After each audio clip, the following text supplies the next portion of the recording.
Oi, pessoal, sejam muito bem-vindos. Estamos de volta às gravações do AgroShowcast e hoje vamos falar sobre um assunto muito importante e preocupante. É a disparada das queimadas e incêndios em várias regiões do Brasil e os impactos produtivos e econômicos no agronegócio. Em agosto, segundo dados do Instituto Nacional de Pesquisas Espaciais, foram registrados no nosso país quase 70 mil focos de queimadas, e esse número mais do que dobrou em relação a agosto do ano passado. Foi a pior crise desde 2010. E para falar sobre o cenário atual, as perspectivas, dar várias orientações aos produtores rurais brasileiros, a gente recebe hoje aqui no AgroShowcast o meteorologista Williams Bini, ele que é diretor de Tempo e Clima da Meteoblue. Tudo bem, Williams? Tudo bem, Paulinha. Muito obrigado pelo convite. Muito bom estar aqui conversando com vocês. Eu acredito muito que oportunidades como essas devem ser mais difundidas, poder falar um pouco sobre temas tão críticos como esse dos incêndios e queimadas. Então vai ser um privilégio aqui poder conversar com vocês, trazer um pouco mais de informações também sobre o assunto. Williams, e a gente pode dizer que é uma conjuntura de fatores que tem agravado tanto, né, os incêndios, as queimadas no nosso país? É verdade, Paulinha, porque na verdade, o que nós temos, né? Quando a gente pensa em uma determinado efeito e causa, nós temos vários fatores que vão contribuir para uma determinada situação. Então, dificilmente você tem algo linear, né? Está acontecendo tal coisa, isso vai provocar tal efeito. Na meteorologia, e quando se fala em situações extremas climáticas, geralmente você tem uma conjunção de fatores, né? Então, a realidade hoje, não só o Brasil, mas que o planeta está passando, é algo nunca antes observado. Então, os dados mostram que, nesses últimos anos, as condições climáticas, elas estão de fato mudando, estão de fato passando por alterações, seja aquecimento global, mudanças climáticas, não importa, o clima de fato está mudando. Essa situação atual que nós estamos vivenciando aí desde o final do outono, né, até porque esse período de queimadas e incêndios já começou na verdade já final desse nosso outono, a partir de abril, maio nós já tínhamos já essa condição. Isso vem por alguns fatores, né? Eu vou citar aqui os principais que vêm provocando essa situação, que é justamente as temperaturas, primeira coisa, né? Não é só a sensação de que está mais quente, os números mostram, os dados mostram, as informações mostram que realmente o planeta está mais quente, em especial nos últimos 14 meses, né? Dados oficiais do planeta mostram que os últimos 14 meses foram de recordes consecutivos, uma escalada realmente do calor no planeta. Então, começou, se eu não me engano, em junho do ano passado, e foi assim, junho foi mais quente, depois julho foi mais quente, agosto foi mais quente, isso foi mês a mês. Inclusive, as últimas informações mostram que o mês de agosto, agora de 24, foi o agosto mais quente de toda a história. Então, sim, primeiro nós temos essa condição, temperaturas numa escalada, então a atmosfera está mais quente. Então você já encontra um dos elementos propícios para que as combustões, sejam espontâneas ou não, elas consigam ganhar intensidade e se alastrar. Segunda questão é a própria ausência de chuva. Porque se eu tenho calor, mas está chovendo, uma coisa controla a outra, né? Eu consigo manter a umidade do solo em bons níveis, consigo, de repente, mesmo uma combustão digamos, por ações humanas, de repente ela não consegue ganhar força. Por quê? Porque você chove, você está com umidade e tal. Mas a seca prolongada, que é o duro. Então, né, essa semana foram divulgados alguns números que mostram que realmente este ano, em especial, o período de estiagem está muito mais intenso, está mais prolongado. Há muitos e muitos anos não se viu um período seco tão intenso. Então, olha só, já dei dois exemplos, né? Temperatura numa escalada global, a ausência de chuva. E uma consequência desses dois fatores é o que às vezes as pessoas não comentam muito, que é o solo, né? As condições do solo, elas são extremamente importantes para quê? Para que essa combustão que acontece, ela realmente consiga se alastrar, ter forças para realmente ir para outras áreas, ou de certa forma, perder a intensidade. Se eu tiver um solo mais úmido, dificilmente aquela combustão, mesmo se ela encontrar uma vegetação mais seca, se o solo tiver úmido, você não vai ter essa condição. E eu trouxe até um mapa aqui, depois, né, dá para te mostrar essa condição, que a umidade do solo, não da atmosférica, a do solo, no Brasil, está muito baixa, índices abaixo de 7%, 8%, sendo que o ideal é 25%, 30%. Então, pouca chuva, temperaturas altas deixam o solo bastante seco, e aí eu tenho já uma combinação de fatores atmosféricos e climáticos que fazem com que favorece justamente, e essa estação seja uma estação diferenciada em termos disso. Você falou da falta de chuva, teve regiões do nosso país que, se não me engano, foram mais de 120 dias consecutivos, né, sem uma chuvinha sequer, né? E esse número vai aumentar, porque, por enquanto, não tem previsão de chuva para a região central do Brasil. Daqui a pouco a gente pode falar um pouquinho mais de previsão, mas esse mapa que mostra os dias consecutivos sem chuva já mostram regiões aí com mais de 100 dias, né? Isso é muito preocupante e certamente esse número vai aumentar, porque setembro vai continuar bastante seco. Williams, e a gente consegue agora fazer um balanço, uma análise do mês de agosto, né? Eu até iniciei o nosso videocast dando alguns números, lembrando que foi o pior agosto dos últimos 14 anos, né? Quais as regiões, os estados que mais foram prejudicados? Aí tem alguns fatores que eles são, em média, eles são mais bem comportados em termos de regiões que são atingidas, né? Primeira coisa, climatologicamente, durante o inverno, é o nosso período seco. Então, já chove menos, você tem baixos índices de umidade do ar, né? Então, na climatologia você tem justamente entre junho, julho, agosto e o início de setembro o período mais seco normal. Esse ano, como acabamos de comentar, foi um ano atípico por conta das altas temperaturas e da baixos índices pluviométricos, mas o mês de agosto ele segue uma tendência ali de justamente carregando todo esse cenário de pouca chuva, de temperaturas altas. E climatologicamente, as regiões mais afetadas vão desde o norte do Paraná, pegando todo o interior de São Paulo, Triângulo Mineiro, Goiás, Mato Grosso do Sul e também o estado do Mato Grosso. Toda aquela região mais central do Brasil, que é um pouco mais afastada do oceano, porque regiões mais próximas do oceano acabam tendo uma certa influência da umidade do oceano. Então você não vê muito falando em queimadas, por exemplo, na Serra do Mar, você não vê muito falando. Por quê? Porque nós temos o oceano muito próximo, né? E acaba favorecendo, mantendo os índices de umidade mais altos, a umidade do solo mais alta. Então, qualquer região mais para dentro do continente, né? Eu falei Brasil, mas se eu pegar Bolívia, se eu pegar Paraguai, outros países ali da região central, é a mesma situação. Eles estão com essa situação de tempo seco, sem chuvas. Então, geograficamente, toda a região central do Brasil você tem essa condição. Triângulo Mineiro, São Paulo, Mato Grosso do Sul, norte do Paraná, Mato Grosso, principalmente também parte do Tocantins também, ali o sul do Tocantins. Então, toda aquela região central hoje tem todas as condições propícias para esse favorecimento das queimadas e dos incêndios. Ainda olhando para o mês de agosto, a gente pode dizer que os meses de agosto, setembro, anualmente são os que a gente acompanha aquele pico, né, das queimadas, isso não é novidade, mas esse ano o fogo se comportou de uma maneira um pouco diferente, né, Williams? Eu sempre gosto de falar assim que a gente tem as percepções, né? Por exemplo, eu tenho a percepção, eu moro em São Paulo, né, nascido em São Paulo, eu tenho a percepção de que está mais quente, que não tem mais chuvisco, mas quando a gente entra para os dados, né? Eu gosto muito de me apoiar em dados. A meteorologia é uma ciência exata, apoiada em dados, em modelagem numérica, né? Aquela noção de que o meteorologista olha para o céu, né, vê se tá... Isso não existe, tá? É só em desenhos e em filmes. E o que tem de mais moderno, tecnologia que a gente fala no campo, tem no setor de vocês também, né? A gente acompanhou muito bem todos os avanços, né? Então, quando a gente olha a questão dos números, não tem dúvida o quanto este ano, em especial, tem sido mais atingido por número de focos de calor.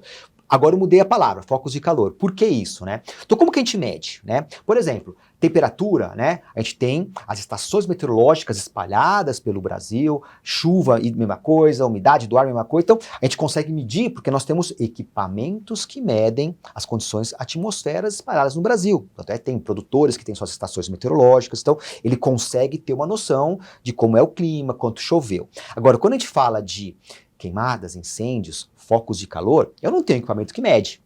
Eu não tenho, né? Eu não tenho, a não ser visual, né? Alguém foi lá, anotou, filmou, tal.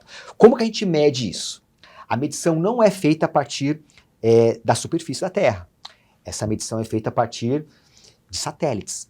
Então, como que eu sei aonde está os focos de calor, incêndio ou queimada? Através das imagens dos satélites, que estão em órbita, né, órbita polar ou estacionária, que eles enxergam, o que que eles enxergam? Eles enxergam um foco de calor, né, uma visão, um canal infravermelho, que basicamente enxerga um ponto ou uma área onde a temperatura ali está muito alta. Consequentemente, você tem ali um foco de calor. Então, pensando no sensoriamento remoto, que é a ciência que usa os satélites para medir as informações na superfície, o que ele enxerga são os focos de calor.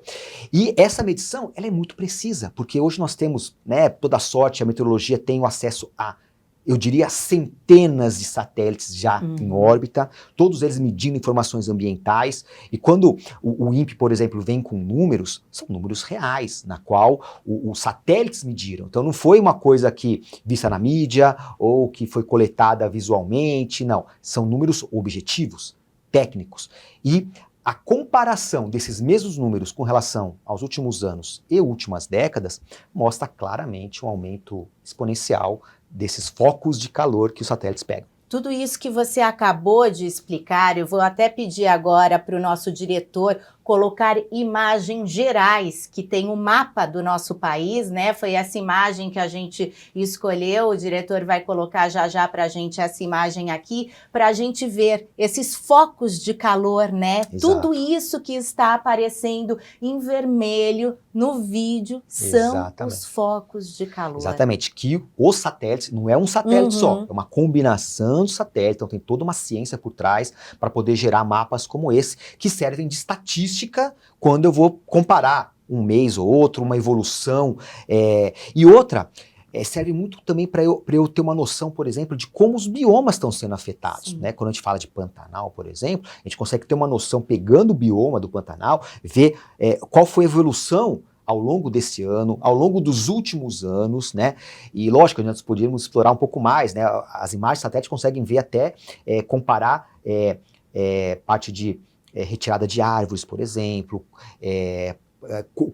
quanto que a queimada ou incêndio trouxe de prejuízos em termos de perda de área de florestas. Então eu consigo ir além também, eu consigo ter a parte visual e ver o quanto que eu perdi de área verde. Então o sensoriamento remoto é a principal ferramenta quando nós falamos disso. E nessa imagem nós temos justamente isso, nós temos essa condição, cada pontinho é um foco de calor observado pelas imagens de satélite, que aí pode ser um incêndio, pode ser uma queimada. E agora é nesse ponto exatamente que eu quero entrar. Explicar para a nossa audiência a diferença entre queimadas e incêndios, né? E as origens também Sim. são diferentes, os impactos. O que você pode dizer para a gente? Essa pergunta é muito importante. Não sei se vocês perceberam, ao longo da nossa início da conversa, eu usava sempre os dois termos, né? Exato. Queimada e incêndio, queimada e incêndio. E nós, meteorologistas, nós somos um pouco chatos com relação a termos, né? Um exemplo, a questão de tempo e clima. Dói quando a gente vê as pessoas usando o termo errado, tempo e clima. Quando eu vejo queimada e incêndio, né? Agora que é uma coisa mais latente no nosso dia a dia, também a gente tem que prestar um pouco mais atenção nos significados, né?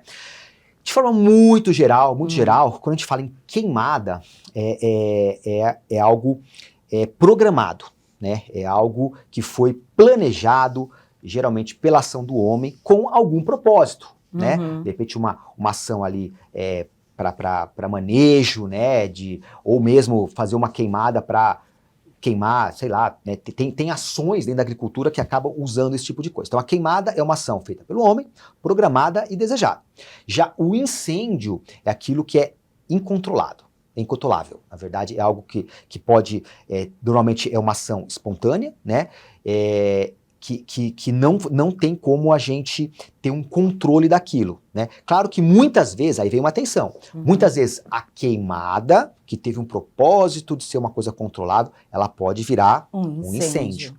O contrário não, né? Se o incêndio teve, realmente foi algo espontâneo, foi algo indesejável. Então, tem essa diferença. Então, quando a gente fala em queimada, muita atenção, porque queimada da ideia não. Alguém foi lá e colocou fogo para ter algum controle, alguma gestão. Na agricultura, né, eu não sou agrônomo, mas a gente estuda um pouco, né, existem ações, né, os indígenas faziam muito isso, né, os quilombolas também, o uso do fogo controlado, inclusive para a agricultura, né, que aí seriam as queimadas.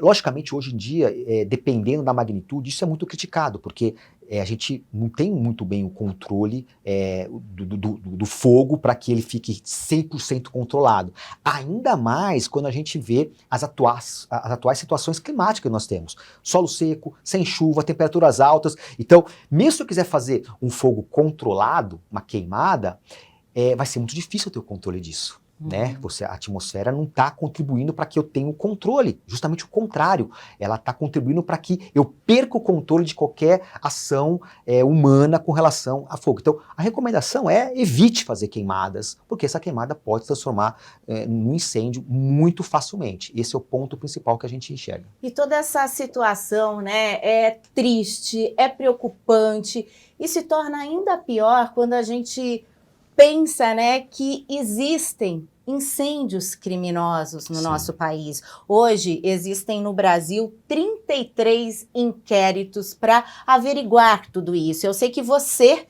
como meteorologista, não cabe, né, falar, discursar sobre isso, mas nós, como, né, sociedade, precisamos também ter uma resposta, né, Williams? Precisamos ter uma resposta, precisamos acompanhar, monitorar. Como nós falamos agora de tecnologia, hoje nós temos inúmeras ferramentas que nos ajudam a monitorar, né? Eu falei dos satélites, mas existem tecnologias para combate, né, para prevenção de queimadas e incêndios.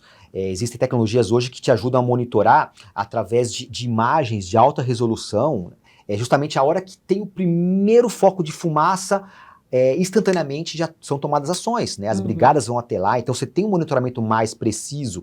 Existem outras tecnologias que estão chegando no Brasil, inclusive, de uso de drones na prevenção e no combate a incêndios. Então ele está monitorando, viu ali um primeiro foco, ele vai lá e combate com bombas de potássio que ajudam a prevenir. Lógico que as brigadas também têm uma ação disso, mas hoje a gente tem a tecnologia trazendo outras soluções para ajudar a minimizar esse tipo de problema.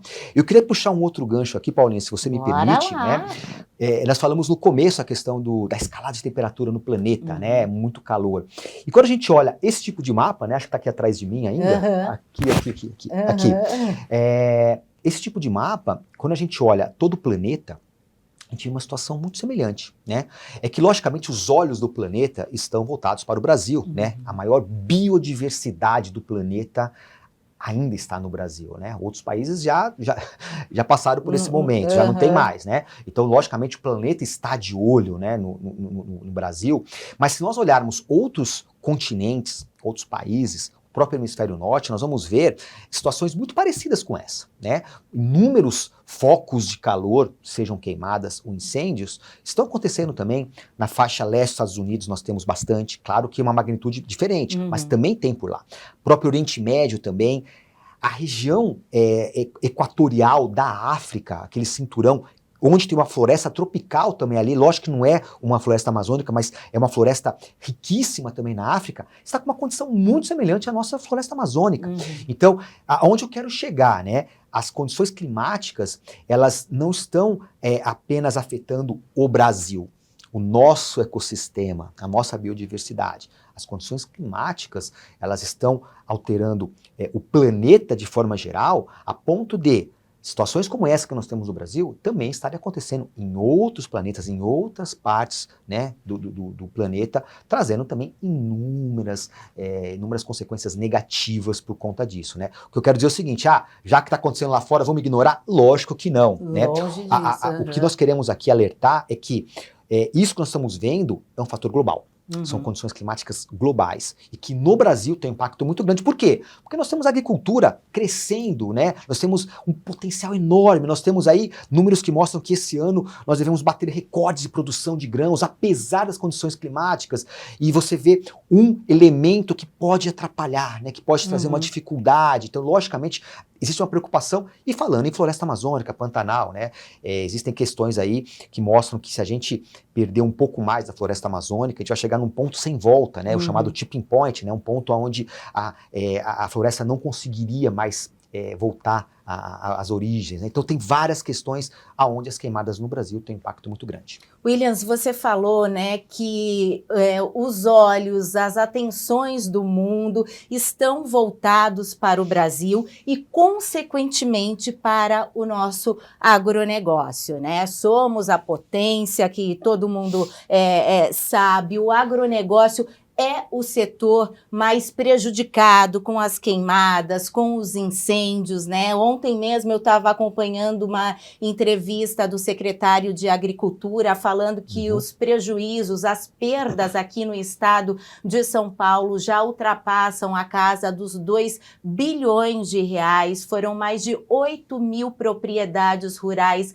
atingidas em 317 municípios, 48 em estado de emergência. Esse estado de emergência aumentou em todo o Brasil, não só em São Paulo, né? Se a gente pega o mês de agosto, as cidades, os municípios que decretaram essa situação, a gente teve um crescimento de 354%, ou seja, o setor mais prejudicado. E, por outro lado, é o setor mais bombardeado também, né? O agronegócio, aquelas desinformações, é o vilão do meio ambiente, tudo isso está acontecendo por causa do produtor rural.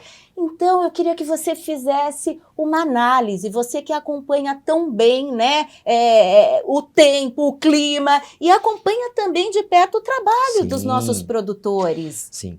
Você falou de forma correta, Paulinha, porque quando a gente fala de questões climáticas, mudanças climáticas para o setor do agronegócio, eles têm que tomar um pouco de cuidado, porque já vem de um histórico, né, de apontar o dedo, né? Então, o próprio produtor, né, o grande produtor, o pequeno produtor, o médio produtor, é um assunto que é delicado para ele comentar, porque ele sempre esteve no papel de vilão dessa história, né?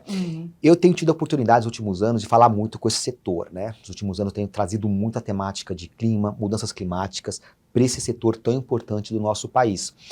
E eu sempre procuro trazer uma visão da importância que ele tem, né, para a humanidade, para os desafios globais que nós temos de alimentar um planeta, do que pegar e olhar simplesmente para trás e apontar, tá aquecendo, olha, tá mudando o clima. O ponto principal é, daqui para frente, como que o produtor tem que se adaptar a essa condição que está em andamento. Eu vou um pouco mais fundo. Se a gente olhar hoje a legislação ambiental do Brasil, eu não tenho dúvidas, né? Os especialistas falam, eu não sou especialista, mas eu estudo muito, eu leio muito, mostram que aqui no Brasil as leis são extremamente rigorosas comparado com qualquer outro país que está ali, né, de olho no que nós estamos fazendo, né? Uma preservação que vai de 20% até 80%, né, Williams? E eu acompanho muito o pessoal do Mato Grosso, por exemplo. Lá eles são conscientes, né? Eles têm uma conscientização ambiental, muitos deles protegem, inclusive, mais áreas do que a lei os obriga a proteger, né? Então, é um cenário que muitas vezes não aparece, né? Não é divulgado essa preocupação, né?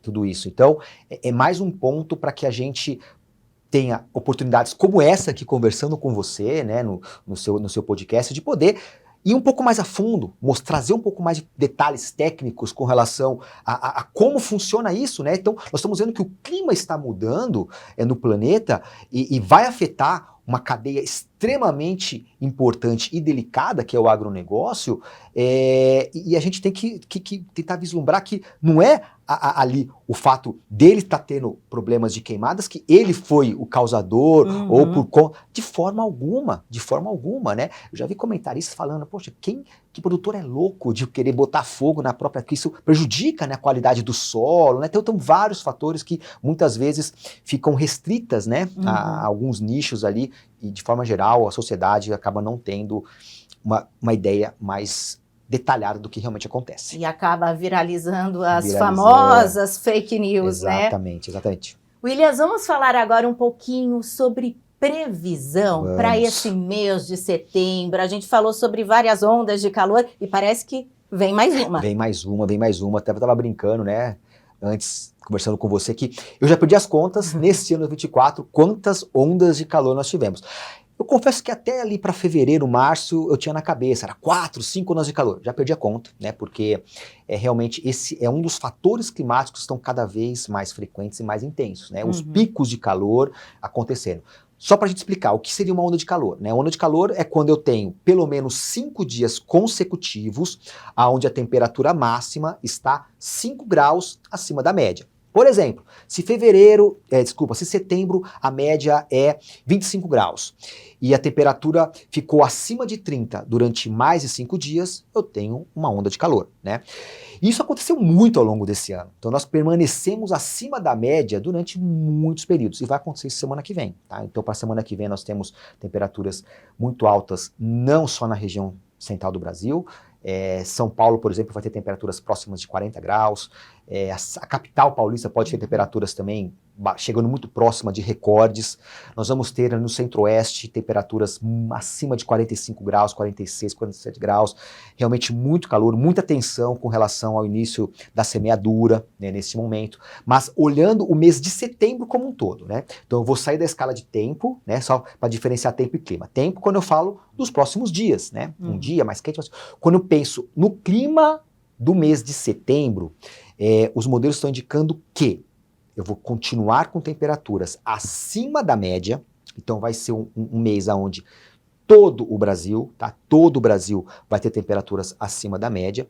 Quer dizer que não vai ter frio? Podemos ter frio. Eu estou falando uma média para o mês de setembro. Dentro dessa média, eu posso ter oscilações de temperaturas um pouco mais baixas, mas se eu pegar depois todo mês, ela vai ficar com temperaturas acima. E com relação à chuva, acho que é o ponto também muito importante, os modelos também indicam que região central do Brasil, sudeste, com exceção do sul do Brasil, eu vou ter ainda uma condição de chuvas abaixo da média. Resumindo, grande parte do nosso cinturão de produção agrícola vai ter um mês de setembro mais quente que o normal, ainda com menos chuva, tá? Isso é a condição do mês de setembro. E isso significa, então, que os riscos seguem elevados para as queimadas e os incêndios? Perfeito. Então, o que eu precisaria mudar para começar a diminuir essa possibilidade de formação ou manutenção dos focos de incêndio e queimado? Eu precisaria ter já um aumento da umidade. Quando eu falo de umidade, não só do ar, mas também do solo. Então, para eu ter uma condição de chuva, eu tenho que começar a ter um pouco mais de umidade na atmosfera, preciso ter as primeiras chuvas, eu preciso ter as frentes frias chegando até a região sudeste, parte do centro-oeste, eu preciso ter picos de calor não tão mais altos, né? Então, e isso, por enquanto, o cenário para as previsões para setembro não mostram. Pelo contrário, eles mostram apenas no decorrer de outubro essa condição de mudança. Queimadas, incêndio, focos de calor, devem estar presentes ainda neste mês de setembro aqui no Brasil. Agora, diante de tudo isso que você falou, eu gostaria de saber quais as orientações que a gente pode passar aos produtores rurais. A gente sabe que em várias regiões do Brasil, né, terminou aí o vazio sanitário, mas como avaliar o melhor momento para o plantio? Faço agora, aguardo um pouco mais, o que você pode destacar? Excelente, essa é a pergunta de $1 milhão de milhão, dólares. Né? Mais de 1 milhão, muito mais de $1 milhão de dólares. Eu acho que a tecnologia hoje está aí para nos ajudar, Paulinha. Hoje a gente tem acesso a dados, informações, conhecimento, sabedoria, própria tecnologia, que nós não tínhamos há 10, 20, 30 anos atrás, né? Então, eu acho que hoje o produtor está muito atento a isso. Só um rápido parênteses, há uns anos atrás eu fiz uma pesquisa pessoal com vários produtores, grandes agroindústrias, perguntando para eles questões sobre uso de tecnologia, inovação. É impressionante como o agro nacional está por dentro, usa tecnologia, conhece inovação, está atrás de tecnologia e inovação, né? Então isso é uma coisa sensacional desse ponto de vista. Que está ligado também à sustentabilidade. Perfeitamente, né? Sustentabilidade, que é outra coisa que eles estão muito engajados, né? Então quando a gente olha esse cenário de busca de informações, o produtor, ele tem hoje ferramentas e informações para ajudar o quê? No planejamento. Vamos nos situar, né? Hoje, né, nós estamos às vésperas do início da semeadura no Centro-Oeste, mas se o produtor está atento às informações climáticas, logicamente ele vai esperar um pouco, né? Por quê? Agora, por exemplo, soja no Mato Grosso, a partir do dia 7 de setembro está permitido, no final do processo sanitário, início do processo de semeadura. O que nós temos no Centro-Oeste nesse momento, no Mato Grosso? Nós temos o solo extremamente seco, nós temos inúmeras regiões onde nós temos mais de 100 dias sem chuva, né? Nós temos temperaturas que semana que vem vão chegar 45, 46, 47 graus. Como uma semente recém, né, colocada no solo ali, como que ela vai se comportar porque um agrônomo me disse uma vez que se a atmosfera está com 45 graus, o solo está com mais 60 graus, né? Então, como que essa semente ela vai se desenvolver, né? Sabendo que no Mato Grosso não tem processo de irrigação, enfim. Como, né? Então, o ano passado, por exemplo, foi um case muito ruim também, porque o mês de agosto foi um mês com boas chuvas no Centro-Oeste, e os produtores estavam muito animados, né? Vamos começar setembro e tal. E teve todo um processo de replantio no Centro-Oeste. Por quê? Porque as temperaturas permaneceram altas, a chuva não veio, então ela não teve sustentação depois de agosto, então teve uma perda muito grande. Então, apesar dos números terem sido razoáveis no ano passado, poderia ter sido muito melhor se tivesse tido um planejamento com relação ao início correto. Porque, logicamente, tem toda uma questão de gestão, é interesse deles começarem um pouco antes, para que o milho safrinha também comece antes, tem toda uma questão, né? Então, esse ano, né, cautela. Então, o ideal é acompanhar as projeções, né, ver o que os modelos estão indicando. Quando eu começo a virar essa chave para eu começar a ter um pouco mais de umidade, o solo com condições hídricas melhores, já com uma tendência, pelo menos, porque eu posso até plantar se eu souber que daqui 1, 2 semanas tem chuva. Não tem esse horizonte. Não tem esse horizonte, né? Então, acompanhar um pouco mais. Por quê? Porque hoje a meteorologia avançou de uma certa forma que eu consigo fazer excelentes planejamentos com relação a início de período úmido, variações de temperatura, né? Eu sempre brinco assim, eu falo de previsões às vezes para 2, 3, 4, 5, 6 meses para frente, que hoje eu consigo com base a questões El Ninho, Laninha. Agora, né, brincadeiras à parte, você consegue fazer previsão para 5 meses? Vê aí se no dia 10 de novembro eu vou fazer um churrasco aqui e vai chover. É lógico que é uma outra questão. Eu consigo entender se em novembro eu já vou ter uma condição mais favorável de distribuição de chuvas, temperaturas, a umidade do solo, se a Laninha já vai estar provocando uma condição de chuva melhor, numa Topiba, por exemplo. Agora, lógico, pontual, aí já é um outro desafio. Com tudo isso, é o que você falou, com planejamento, sim, o produtor consegue ser cada vez mais assertivo, né? Que é o que a gente precisa. E agora eu queria saber que também, diante de todo esse cenário, Williams, como é importante também a união, né, de todos, governos estadual, federal, iniciativa privada, o produtor rural, mais do que nunca, está precisando também disso, né? Está precisando, mas eu vejo um movimento positivo com relação a isso, Paulinha. Também vejo. Eu vejo, né, muitos diferentes esferas se movimentando em prol da agricultura, né? Eu estive num evento essa semana, onde, além de questões climáticas, né, onde eu pude falar bastante a relação, né, questões no impacto no agronegócio, levantou-se alguns pontos também que entram outras esferas. Por exemplo, a questão da logística no agronegócio, né? O que adianta ali o produtor ele trazer tecnologia, muita inovação, inúmeras soluções, cultivares maravilhosos da Embrapa, que são mais resistentes, ter uma produtividade alta, se na hora de escoar isso, ele tem que levar para uma estrada de terra, não tem uma ferrovia, um gargalo não tem uma hidrovia, né? Eu tenho um custo elevadíssimo para levar isso até o porto. Então, estão se discutindo muito outros pontos, justamente pensando no sucesso do agronegócio. Outra questão também que foi levantada, conectividade, né?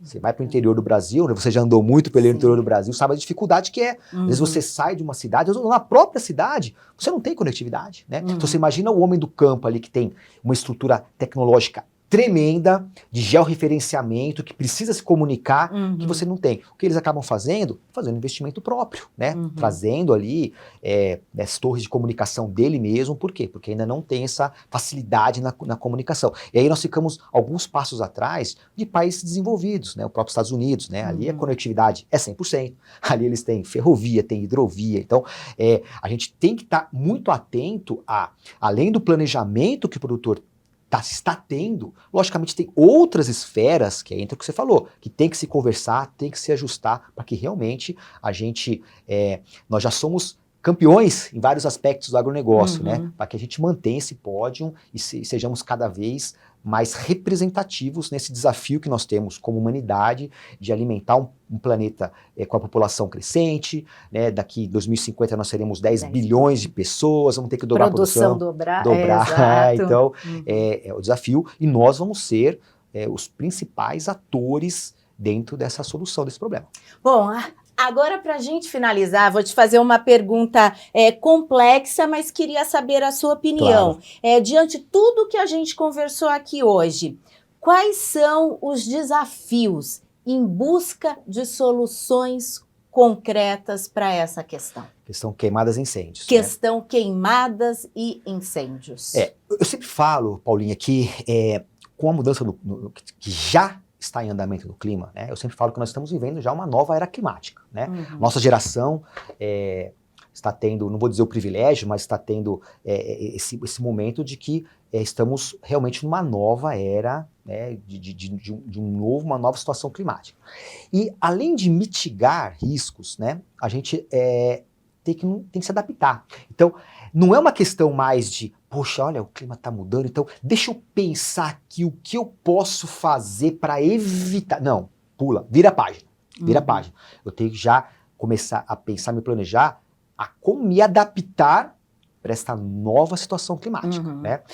E aí, eu puxo assim, eu não tenho como não falar de tecnologia e inovação, né? O Brasil, ele tem inúmeras startups maravilhosas. Eu sempre gosto de falar da Embrapa, o trabalho da Embrapa, que permitiu, né, a gente sair de importador para exportador, né? E hoje nós temos uma Matopiba, né, uma região que há 30 anos atrás era uma região desértica, não se fala, nem se imaginava seu potencial que é hoje, né, uma Matopiba, né, graças a trabalhos feitos pela Embrapa, né, que é nacional, né, olha o orgulho que nós temos. Então, hoje eu vejo que não tem como a gente pegar por exemplo, vamos fazer assim, vamos pensar no mundo utópico. A partir de amanhã, o planeta não vai mais emitir gases de efeito estufa, não vamos mais desmatar, vamos só usar energia renovável, não vamos mais afetar o meio ambiente e tal. A mudança, o retorno disso, de repente de voltar a diminuir as temperaturas, estamos falando em mais de 50, 60, 70 anos. Então nós estamos num momento que é adaptação mesmo, adaptação. Claro, por causa disso não vamos parar vamos continuar emitindo? Lógico que não, porque nós estamos numa crescente, como eu falei agora há pouco, a gente pode chegar num ponto de sem retorno.